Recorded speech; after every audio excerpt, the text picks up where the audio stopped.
Yun mga master. May service naman tayo dyan. Nandito tayo ngayon sa Barangay Bagakay. Papunta tayo sa Tamok.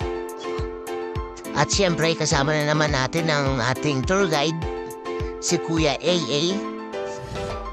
At itong ating tour guide parang may hangover pa.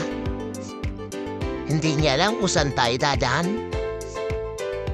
Pero wala tayong magawa. Susunod lang tayo sa ating tour guide.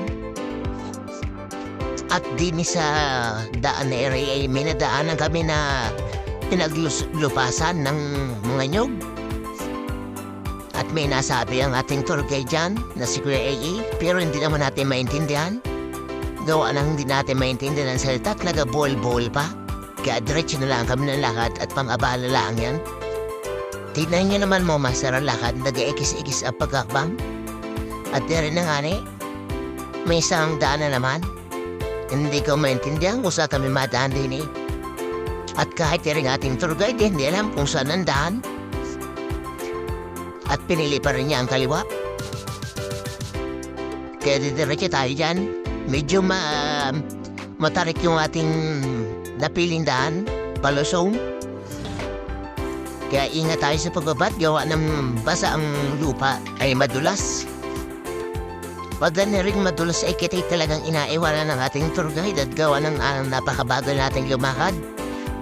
Siyempre, inassure natin yung bawat hakbang natin. Minsan ay mapasama tayo ng hakbang or step, ay siguradong magulong tayo ng pagkadami-dami. Baka tayo sa baba pulutin. Kita niyo naman mga master, napaka-correct talaga yan. Masyadong lusungin. Parang ang baba nito ay sapa na. Nandini na nga ni kami sa sapa. Parang ang sabi din sa atin ng ating tour guide ay gusto daw niya maligo. Pero parang malamig yung tubig kaya sa sunod na lang at wala pati siyang dalang swimming trunks. At paglusong palanganin namin dyan ay masaluma pa rin kami. At doon na yung bahay ng ating customer. Ayan, medyo nagmamadali na si Kuya AA dyan.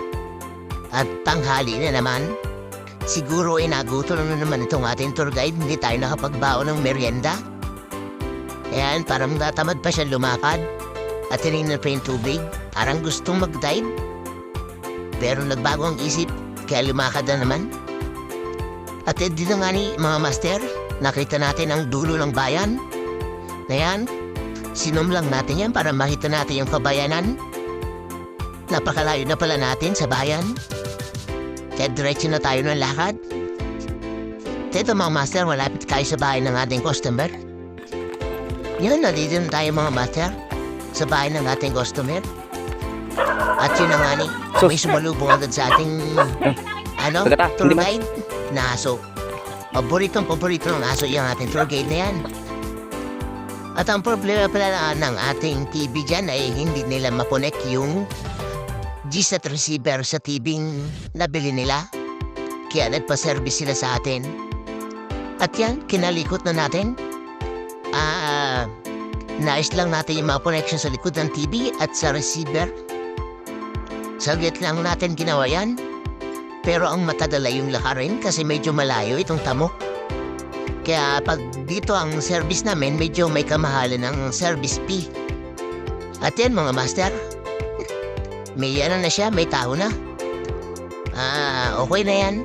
Yan lang ang naging problema ng kanilang receiver. Hindi nila makonect sa TV. Kaya yan, nagpa-service sila sa atin at naayos naman natin. Sulit yung ating pagod. Yan mga master, okay na. Naayos na natin. At hindi na tayo nagtagal yan. At umuwi na rin tayo. Hindi na ako nag-video pa gawa ng pagod na. Magutom pa. Yun o master, salamat.